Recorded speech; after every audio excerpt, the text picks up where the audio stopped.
This is a day or two after. The Wilderness, Battle of the Wilderness was 5th and 6th of May, 1864. On the 7th of May, the two armies disengaged from each other. There was sporadic fighting. And then overnight, both armies were heading for a place called Spania Courthouse, which is in this direction. The Union were trying to get there first, so that they could get between Spotsylvania, between Lee and Richmond, the Confederate capital. And General Lee's army wanted to get there first, because obviously he wanted to be between the Union Army and the Confederate capital. Now what we're seeing here is the last stragglers of the 17th Virginia.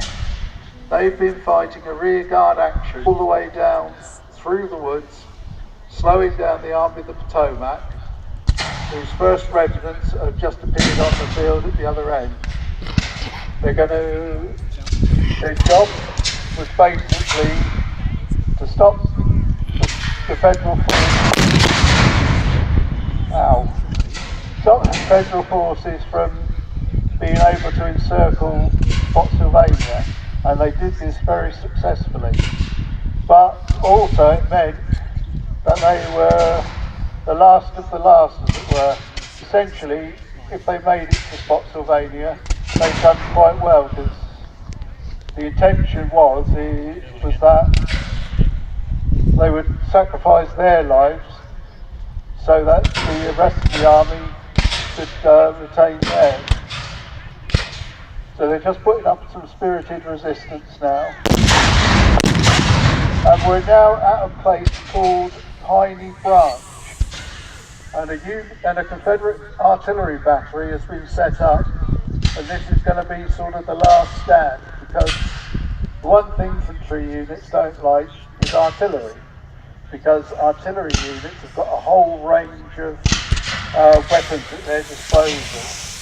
And they can either blow you up or they can cut you to shreds with something called canister, which is basically like turning a cannon into a shotgun. And they will rip through lines of infantry like nobody's business.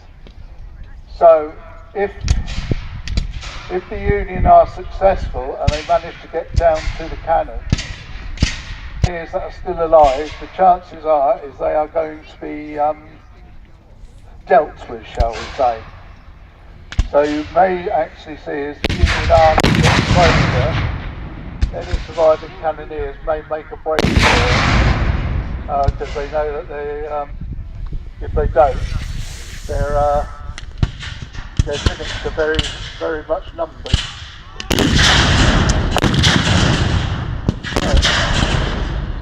Now we can see more Federal forces coming out of the woods. So we've now got quite a strong contingent. The Virginians down here are still putting up resolute defence.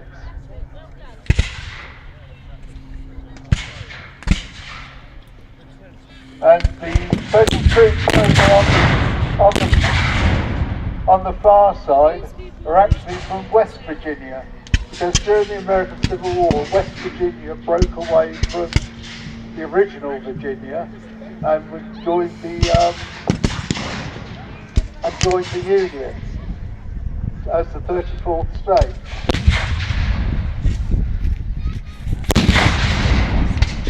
So we'll just let's see how things develop. Now you can see that we've got something.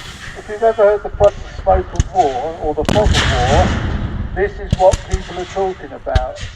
And those of you that were here yesterday would have seen how much the smoke just hung in the air.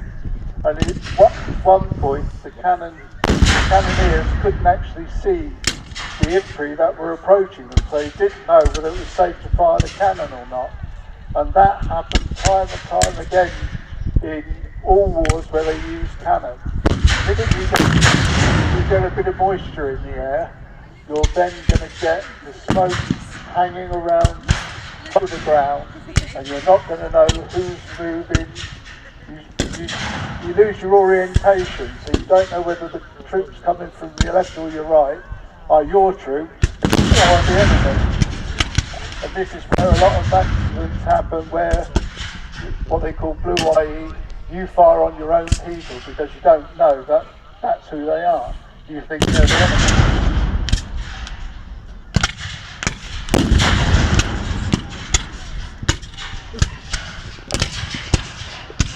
Now it looks like the Federal is deploying all of his forces pretty much in a skirmish line. Now a skirmish line is a widespread pattern of troops who mutually support each other. You work in pairs or in fours, move up the field, fire, the next person loads, when you fired and they're ready, they move up, and so on. It's a way of keeping an army moving and harassing your enemies so that they don't know what you're up to, especially if you had a much bigger force about to come through those woods. These would be sort of softening them up, not allowing them to know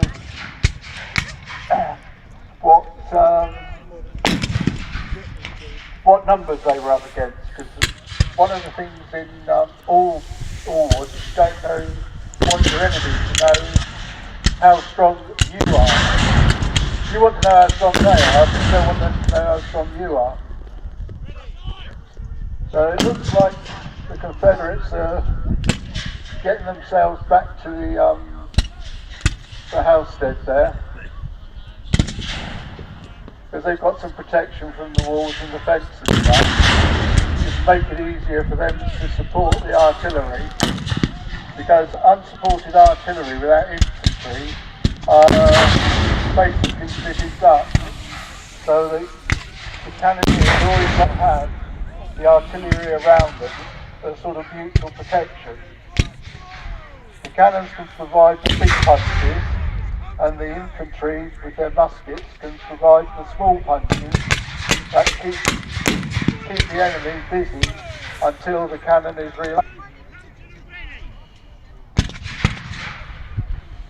So each side then plays to their strengths and protects the weaknesses of each side. Yeah.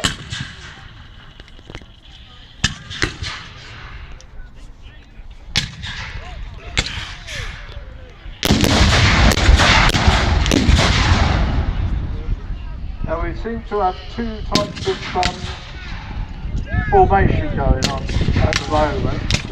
Half the Federal infantry are deployed as skirmishers, as I said before, but it looks like they're going to use small groups as a single unit to put in fire as a unit, so that you can the opposition guessing as to which way you want to go with the your battle plan. You want to know, you want them to think you're doing it one way, so you can do something else in a minute.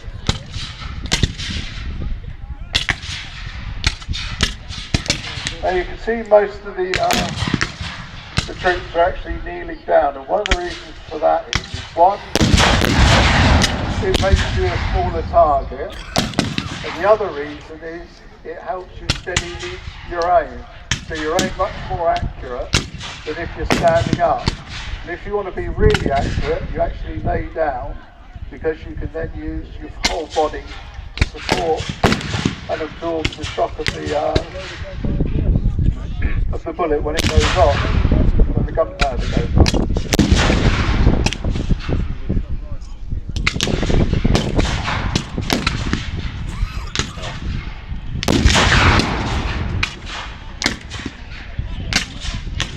Definitely looks like the Union have got a plan, but it's not quite clear at the moment as to what they're doing. There's a couple of things they could do. One would be just to try and distract all of the Confederates and shoot over that way, while they try and bring a major force through to outflank the Confederates. at Piney Branch.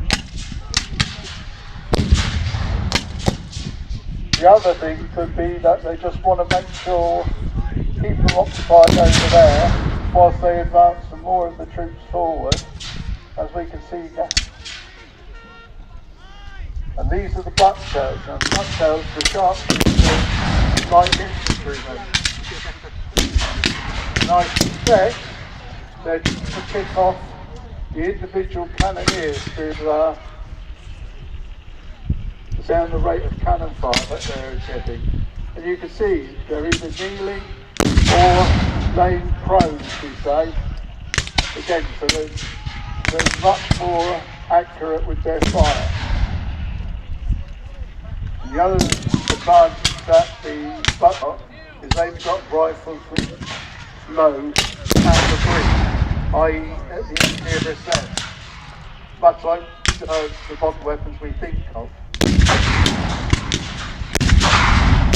The rate of fire can be much higher, and they can also, like I say, be much more, because there's less of a kick on those weapons than there is with the rifled muskets. Now there's a determined push by the West Virginians over the far side. I think they did just a feint to make the Confederates think that was when the main attack was coming. So we'll see whether that one develops or not.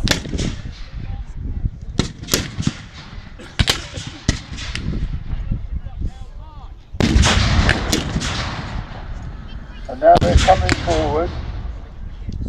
This is a combined unit that's up here. The 4th US Infantry, a regular unit, 20th May. And then flank support to the bucktails, and the bucktails are being used, as I say, to pick off the cannons. Now the slopes here, I can see that there are several cannoneers who've been put out of action, either killed or wounded. And the number of cannon that are firing, I think we're down to 1 on the right, we've still got 2 on the left. So at the rate of fire they're going, I think the bucktails are going to make a really big impression on the cannons, certainly the ones on the right, I think. And there goes another cannoneer. So they've now taken out 3 guns. And by taking out 3 guns, it's equalised the odds between the 2 sides. The cannons meant the Confederates had the advantage earlier, but now they've been taken out and they can only fire a couple of certain guns, and they are the smaller ones, so they do less damage, but they can only get smaller rounds and smaller canister in there. And by the way that the federal commanders are using their forces, small isolated groups, it means that even canister is much less effective than round shot or an explosive would be, because there's much greater distance between the two.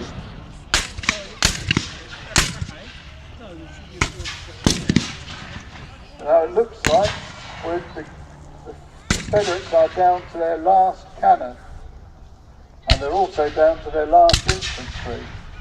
And now you can see that troop that was forming up over on the far side come forward en masse, and they'll either try and kill every Confederate that's there, or they'll try and drive the Confederates off so that they can get towards, the Confederates can go off towards Spotsylvania. These troops will meet up with the rest of the Army of the Potomac on the outskirts of Spotsylvania, and then they will spend the next fortnight fighting each other in some of the bloodiest battles that were seen in that area.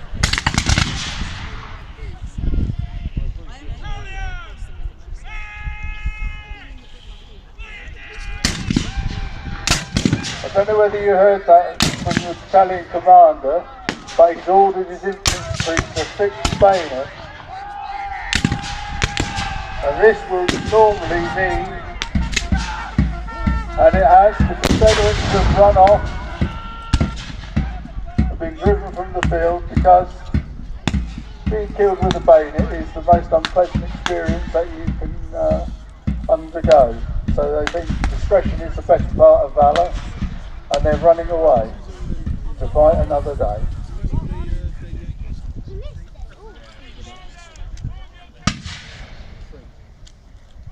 And the battalion commander has ordered his commanders to get their companies back into order, recall them.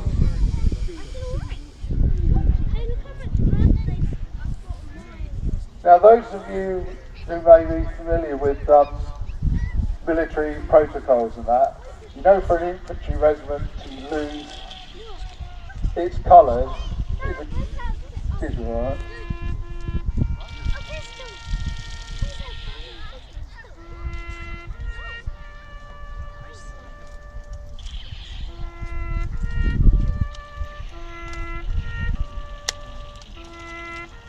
We're at the main arena, just at the tail end of it. Oh yeah, we'll come see you. Okay. Where are we going? We're going to see the T-34. Why? Come on.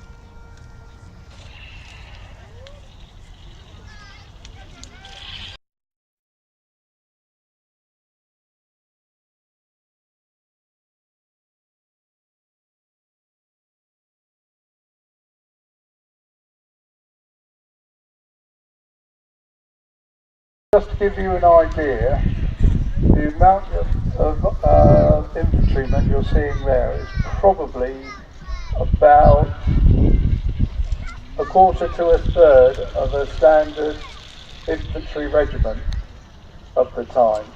So you imagine that most regiments had 6 to 8 companies, and you're just seeing 1/3 of one company. So you can imagine what it was like for people opposing each other, seeing mass ranks. It was very, very frightening. And you can see the battalion commander in the front. He's organising it. He's just going to decide what he wants to do now.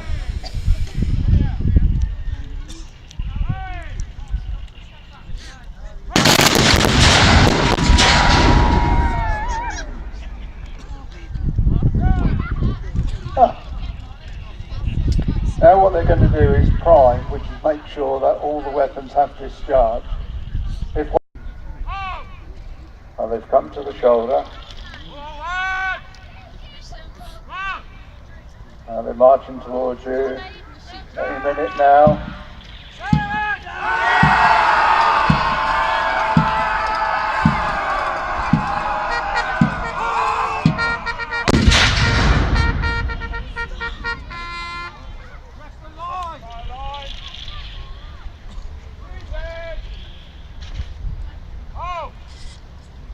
Ladies and gentlemen, I give you the soldiers of the Southern Skirmish Association.